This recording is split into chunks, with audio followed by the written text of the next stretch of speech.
Hello, good Monday morning here at the Hewitt Public Library. I'm Miss Kay and welcome to Baby Time. This week on our flyer for Baby Time, I have information for you and books that you can select about building blocks.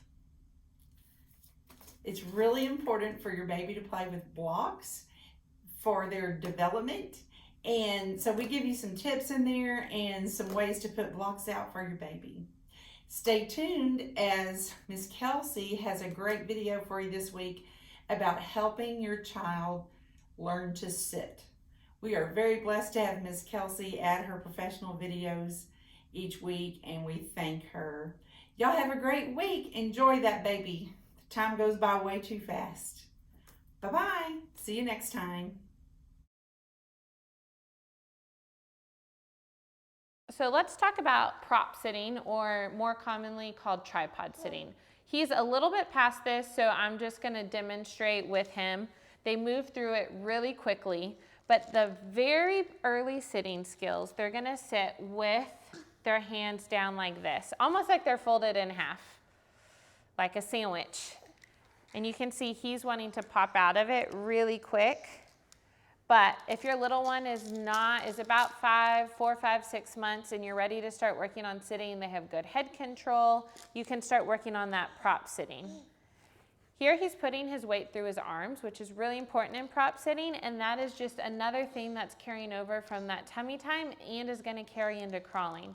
So if your child didn't love tummy time, you can go back and watch our little rollers to get some tummy time tips, or just keep working on it. You're never too old, and so if they had reflux or issues preventing you from doing that tummy time, go ahead and keep working on it. Don't skip it. All right, so let's talk about some early sitting skills. There's a wide range of sitting, and when kiddos first start sitting, there's a couple different ways that we can support them. So we've all seen the boppy, turning the boppy around to in front of them. Hey, you want a toy? Here we go.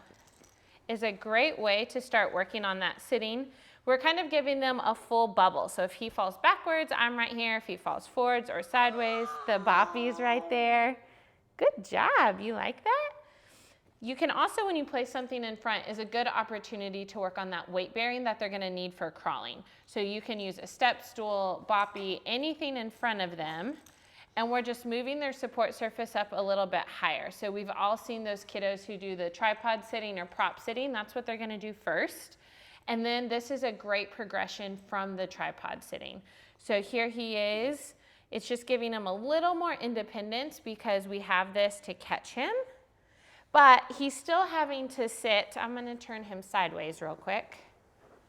He's still having to sit up straight. So like you saw in our sitting devices and our devices talk, a lot of times they go into that rounded and slumped posture, and that can happen too if the boppy's behind them. So that's why I really like to practice sitting with the boppy in front, because we're getting correct posture in the back. Just make sure you're right there behind them in case they lose their balance if they get a little too excited. Once they're good with that, we can take that away, and we're going to start working on sitting all by themselves. This is new for us just this week, so this is perfect timing. He just started sitting about a week ago, and so you can see that they get that balance really fast. Those skills really do come out of nowhere, so I don't want parents to be discouraged if their children aren't doing this, or y'all feel like your child's a little bit late, because setting up the right environment, they're just going to take off with it.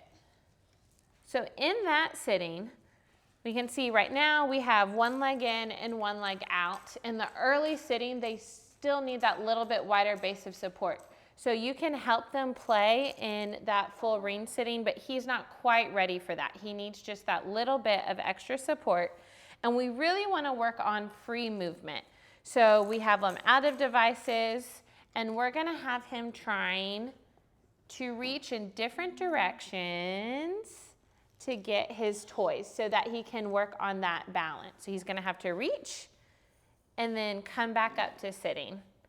When they're coming back up, a great way to support them is with your hands on their little leg.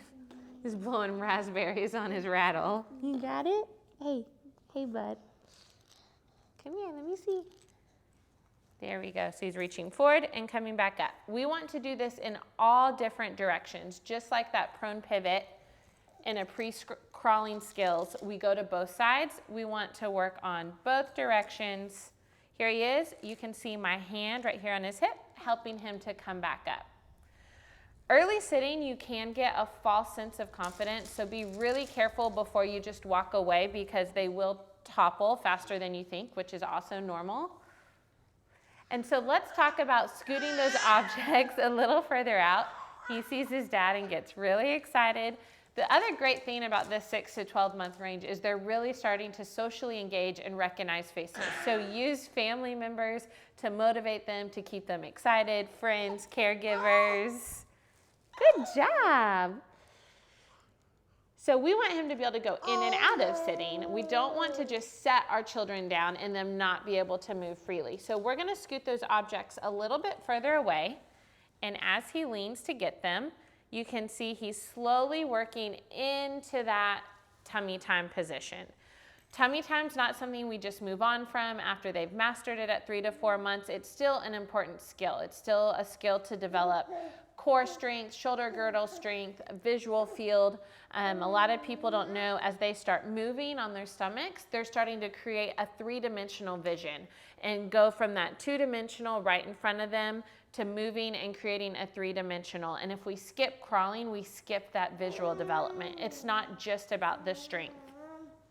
So when we want them to come back up, we're gonna move their toys of interest a little bit this way. Here we go, you got it? They also get a much stronger grip at this age. Okay, come get it. And I am pushing down at his hip, and here he goes right back up into sitting. So help foster that, and then let them practice by themselves. All right, we're gonna try to do it without help. Are you ready? And some kids are gonna need more practice than others. That's totally normal. So your first child may pick it up right away. Your twin or second child may need a little bit more help. Where'd your toys go? So we're gonna see if he can do it on his own. Good job. And as you can see, he rotated to get into that position. So all the rotation skills that we work on are important from those transitions from day one. So if you're wondering, why are we doing so much twisting, so much rotating, that doesn't look like a typical skill, it's a building block. So every skill has lots of stepping stones to accomplish that. And so let's break it down and work on just the rotation piece. You ready to come back up? So when they're this small, your leg is the perfect place to do it. You don't need anything fancy. I love anything with rings. Dive rings are my favorite. They're a dollar store find. We used them on our little rollers. We're gonna use them here. So we're gonna hold it up in that corner. He's gonna grab it, and then as he's pulling it down, you can give a little bit of resistance. And so he's having to strengthen as you pull. And think about as you grow. When you put a seatbelt on, we're twisting, we're pulling our seatbelt down. We're giving them functional skills that they need. And that is something that a lot of times when we talk about skipping milestones, we don't think about. Every milestone is giving movement patterns that we're gonna need for life. And so if we just constantly set them in sitting and don't help them transition in and out, we're losing independence, we're losing those strength development opportunities that they're gonna need to carry them through as they get older. So let's keep working on that foundational rotation. You saw he just bent down, picked those up, and came right back up. And as you may see with some of our other friends in the video, this is not always as easy. He did it when I wasn't even looking. So again, just setting up that environment. Go get it. There's the twist. I'm helping at his hip, right here, to come back up. Then as they get older, we can work on that on our bouncy toys. We can work on that in sitting independently or sitting on like a couch with their feet unsupported. Another favorite way once you take the boppy away to work on that sitting is just like this. And so again, you can give them that independence without worrying about a fall. So you're on all directions. If they go forward, their hand should catch them. If you never let them lose their balance, they're never going to learn how to recover. So it's really scary, but let them lose their balance in a controlled manner. Good job. And we're going to see if he can come back up and recover. He may not be able to, but that's okay. He's learning just to get in and out of that sitting. So when we talk about sitting positions, we want them to get strong enough to sit first with feet supported and then moving to unsupported. So sitting in this 90-90 position, like on a couch or stacked up cushions. Then we want to have them what we call reaching out of their base of support. So as he's reaching, you can see his glute and bottom is lifting up off the mat.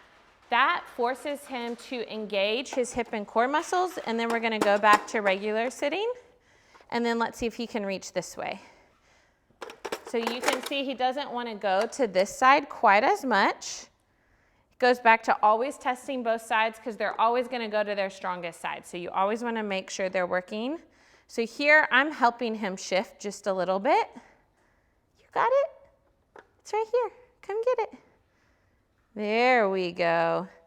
And this reaching out of the base of support is a core strengthening. It's also going to help their balance reaction. So as they start moving and they lean one way, they need to be able to control that lean as they start standing, walking, and crawling a little bit more. A lot of people ask about W sitting, which we're going to talk about a little bit separately, but I just wanted to show you this is what W sitting looks like when their bottom is on the floor and their legs are behind them going out to the side.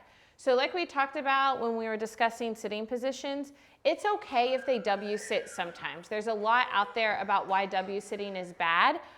We don't want them to W sit all the time. So this is kind of his default. So we're going to work on some of those other sitting positions and try to encourage him not to W sit as much. But that is what that looks like when we talk about W sitting.